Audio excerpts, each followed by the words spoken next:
o agente de Varela desembarcou no Rio de Janeiro. Será que finalmente teremos o anúncio da renovação de contrato?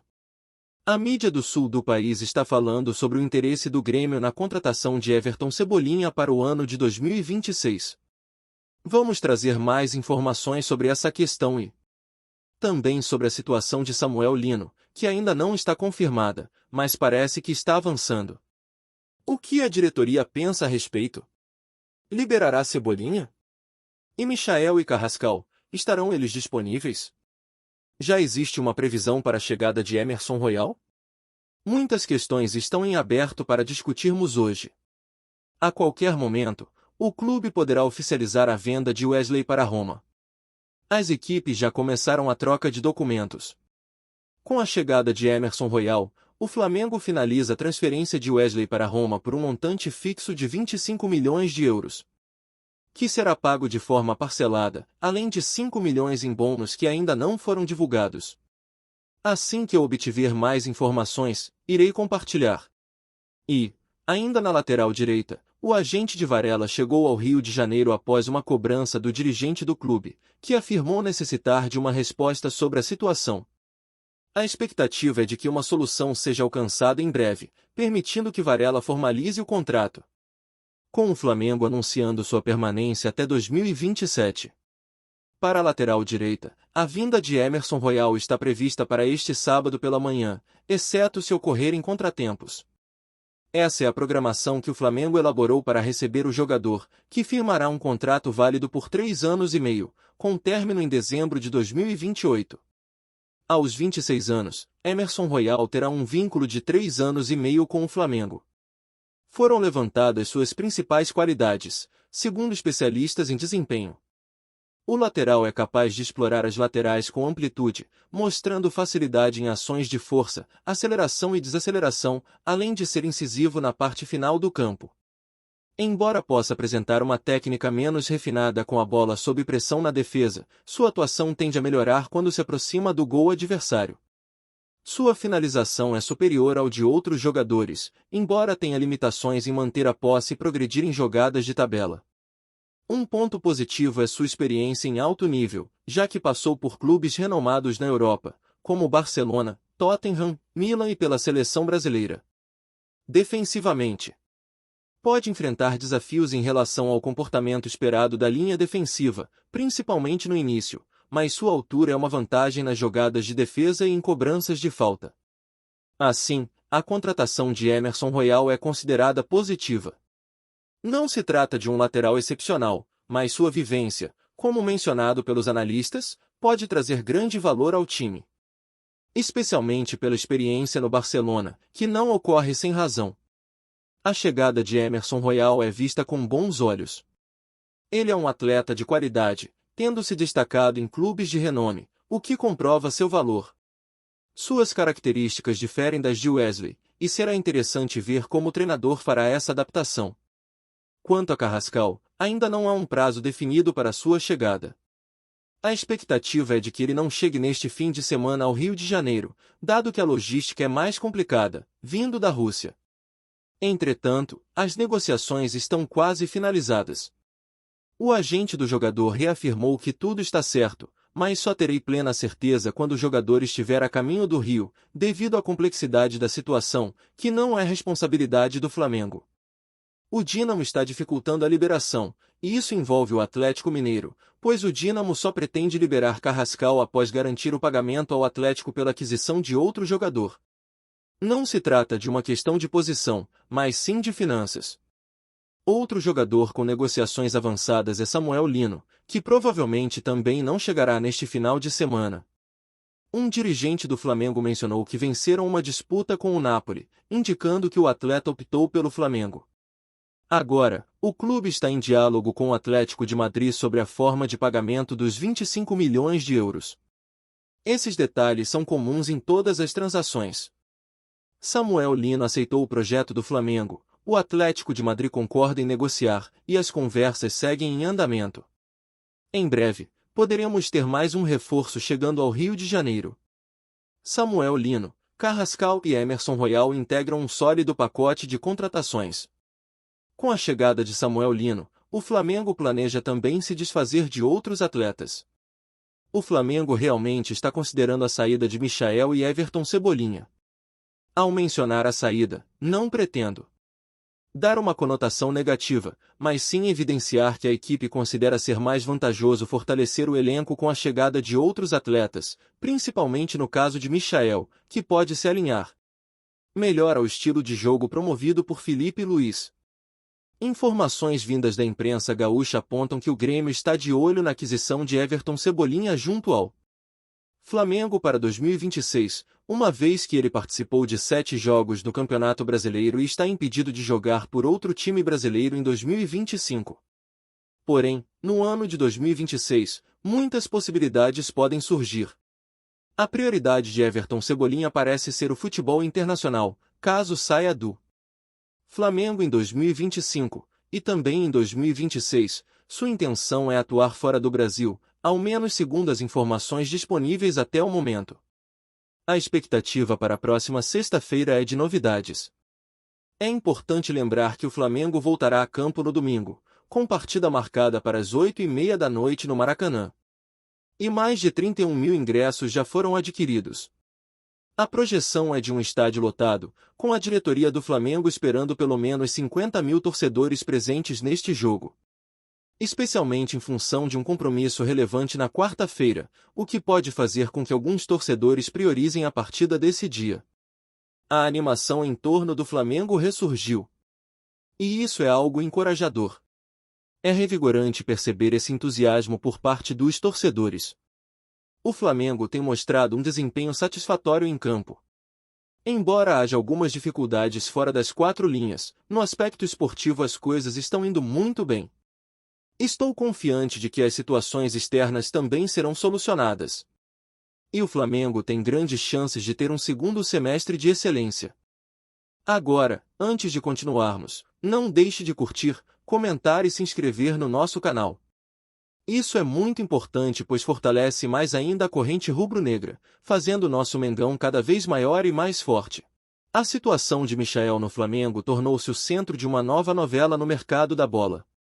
Segundo apuração recente, o atacante comunicou à diretoria sua vontade de deixar o clube e buscar uma nova oportunidade ainda nesta janela de transferências. O recado, oficializado por parte do jogador, acendeu novos alertas nos bastidores e movimentou especulações no entorno do elenco. Michael chegou a receber uma proposta concreta do Al-Ula, da Arábia Saudita, que envolvia um empréstimo por 1 ano com opção de compra avaliada em cerca de 4 milhões de dólares. O valor do empréstimo oferecido foi perto de 2,5 milhões de dólares. Entretanto, o jogador recusou a oferta, alegando que o projeto não agradava, e descartou a mudança naquele momento. Mesmo com essa recusa, o atacante segue firme na intenção de deixar o Flamengo. Agora, o foco estaria em negociações com o Al Duhail, do Catar. Segundo relatos, intermediários já iniciaram sondagens preliminares, embora nenhuma proposta oficial tenha sido apresentada até agora. Michael tem contrato até o final de 2026, mas sua presença em campo diminuiu sensivelmente em 2025. Com histórico de rendimento irregular e menos oportunidades em relação ao início da temporada, o atacante busca mais protagonismo e acredita que o futebol árabe representa um ambiente com menor pressão e bom retorno financeiro. Ele já atuou por lá e tem identificação com a região, o que reforça a possibilidade de retorno. Do lado do Flamengo, a diretoria, após receber o pedido, passou a analisar o cenário com frieza.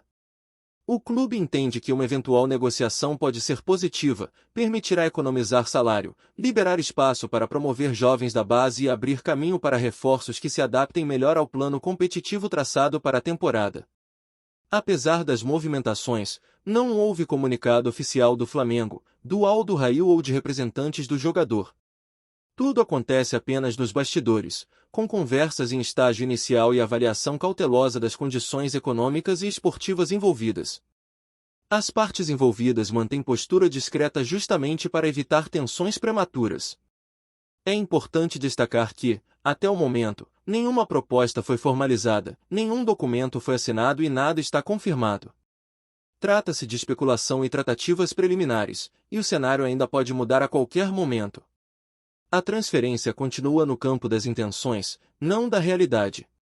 Os próximos dias serão determinantes para compreender se o desejo de Michael se concretiza como saída oficial ou permanece apenas em rumores de bastidores. Até lá, tudo segue em silêncio, em um ambiente de cautela e vigilância sobre possíveis ofertas vindas do mercado do Catar. Agora, antes de continuarmos, não deixe de curtir, comentar e se inscrever no nosso canal. Isso é muito importante pois fortalece mais ainda a corrente rubro-negra, fazendo nosso Mengão cada vez maior e mais forte.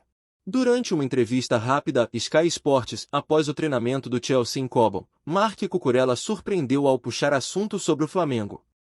O lateral espanhol começou lembrando a vitória dos Blues sobre o rubro-negro no amistoso internacional de pré-temporada, disputado em Miami no mês passado. Foi um jogo duro, 2 multiplicação 1 para nós no placar, mas eu saí impressionado, contou. Eles pressionam alto, têm intensidade, principalmente, mostraram personalidade contra um elenco que joga a Premier League toda semana. Cucurella explicou que a conversa no vestiário londrino, depois da partida, foi de respeito. O pessoal ficou falando da atmosfera que a torcida deles criou mesmo fora do Brasil e da estrutura física do time. Não é comum você encarar um clube sul-americano com tanto recurso tático e físico. O espanhol emendou elogiando as contratações recentes feitas pelo Fla. Eles trouxeram o Saúl Ñíguez, que eu conheço bem, é um meio-campista que eleva o padrão de qualquer equipe. Agora falam em pegar em Rony, e ainda tem nomes de base que despontam. Somando isso a um CT de primeiro mundo, não vejo por que o Flamengo não possa subir para aquela prateleira onde estão os gigantes globais. Questionado se vê o clube carioca pronto para brigar de igual para igual num Mundial de Clubes, Cucurella foi direto: se continuarem investindo certo, com organização e esse tipo de reforço europeu experiente, é só questão de tempo. A diferença hoje é que eles enxergam o mercado sem complexos, buscam quem agrega, seja da Europa ou da América do Sul. Com esse modelo, podem ser, sim, protagonistas num torneio mundial. Para completar, o lateral deixou uma provocação amistosa: se tivermos outro confronto, espero que o placar seja mais largo para o Chelsea, mas confesso que seria divertido ver como eles vão evoluir até lá. Quem sabe não encontramos um Flamengo ainda mais forte, com um elenco digno de top 10 do mundo. Nas redes sociais, a torcida rubro-negra repercutiu a fala em massa, enxergando nas palavras de Cucurella uma validação internacional do projeto. Já do lado azul de Londres, sobrou fair play. Quando um rival cresce, todos ganham, finalizou o espanhol, dando aquele sorriso maroto de quem sabe que, no futebol globalizado, fronteiras e preconceitos já ficaram para trás. Agora, antes de continuarmos, não deixe de curtir, comentar e se inscrever no nosso canal. Isso é muito importante pois fortalece mais ainda a corrente rubro-negra, fazendo nosso Mengão cada vez maior e mais forte. A opinião de Rivaldo, um dos maiores ídolos do futebol brasileiro, causou grande repercussão nos bastidores do Flamengo. Em entrevista recente, o ex-camisa 10 da seleção criticou a forma como Felipe Luiz lidou com uma situação envolvendo o atacante Pedro. Para Rivaldo, o treinador deveria ter resolvido o problema internamente, sem levar a questão ao público. A crítica ganhou força justamente por vir de uma figura com tanta história no futebol, e por abordar um tema delicado, a forma como o vestiário é administrado. O episódio que motivou a fala do ex-jogador aconteceu após a substituição de Pedro em um jogo do Campeonato Brasileiro. Felipe Luiz, ao comentar sobre o desempenho do time, deixou escapar que esperava mais dedicação de certos atletas durante os treinos. Apesar de não citar nomes, a mensagem foi interpretada como um recado direto ao camisa 9. A repercussão foi imediata nas redes sociais, e torcedores passaram a questionar o rendimento de Pedro nos últimos jogos, aumentando ainda mais a pressão sobre ele. Rivaldo, que costuma ser direto quando fala sobre a relação entre técnico e jogador, alertou para os riscos de expor atletas publicamente. Segundo ele, esse tipo de atitude pode comprometer a confiança do jogador e prejudicar o ambiente do grupo. Para o ex-jogador, o melhor caminho seria conversar diretamente, longe da imprensa, mantendo o foco na união do elenco. Na visão dele, a função do treinador vai além da parte tática, exige também sensibilidade para lidar com o lado emocional dos atletas e garantir um ambiente equilibrado. Entre os torcedores, a opinião de Rivaldo dividiu sentimentos. Muitos concordaram com a crítica, lembrando que Felipe Luiz ainda está no início da carreira como técnico e que deveria ter mais cuidado ao se comunicar. Outros, por outro lado, defenderam a postura do treinador, argumentando que Pedro já teve inúmeras chances e que a cobrança faz parte da exigência de um clube como o Flamengo. Mesmo assim, é evidente que o caso repercutiu internamente e deixou marcas no ambiente de trabalho. Pedro, por enquanto, preferiu não se manifestar. De acordo com informações internas, tem treinado normalmente, com foco e dedicação. Porém, é perceptível que seu desempenho em campo caiu nas últimas semanas. Foi substituído em jogos importantes e viu o número de concorrentes crescer com a chegada de novos reforços ofensivos. A pressão, portanto, vem de todos os lados, tanto da torcida quanto da necessidade de mostrar serviço dentro de campo. Felipe Luiz, ao ser novamente questionado sobre o assunto, evitou gerar novas polêmicas. Declarou que confia em todos os jogadores do elenco e que suas decisões são baseadas no desempenho mostrado no dia a dia. Reafirmou sua confiança nas qualidades técnicas de Pedro, mas deixou claro que espera o mesmo nível de entrega de todos os atletas. Apesar disso, o episódio gerou desgaste nos bastidores e levantou dúvidas sobre a habilidade do treinador em lidar com jogadores experientes e situações delicadas. A crítica de Rivaldo, mesmo sendo pontual, serviu como um alerta dentro do clube. Ela destacou não só uma possível falha de comunicação do técnico, como também reforçou a importância de manter o elenco protegido e unido. Em um time cheio de estrelas e grandes objetivos, qualquer conflito mal resolvido pode se transformar em uma crise, com impactos que vão além das 4 linhas. Agora, com o time disputando as primeiras posições da tabela e enfrentando uma maratona de jogos, todos estarão atentos à maneira como Felipe Luiz vai administrar a situação com Pedro. Se conseguir resgatar o atacante e reintegrá-lo ao time com confiança e sintonia, o episódio poderá ser superado com maturidade. Mas, se a distância entre técnico e jogador permanecer, o risco de prejudicar o ambiente interno aumenta. E em uma temporada com tantas ambições, perder a união do grupo pode custar caro. Então é isso. Essas foram as notícias do dia. Um forte abraço e saudações rubro-negras.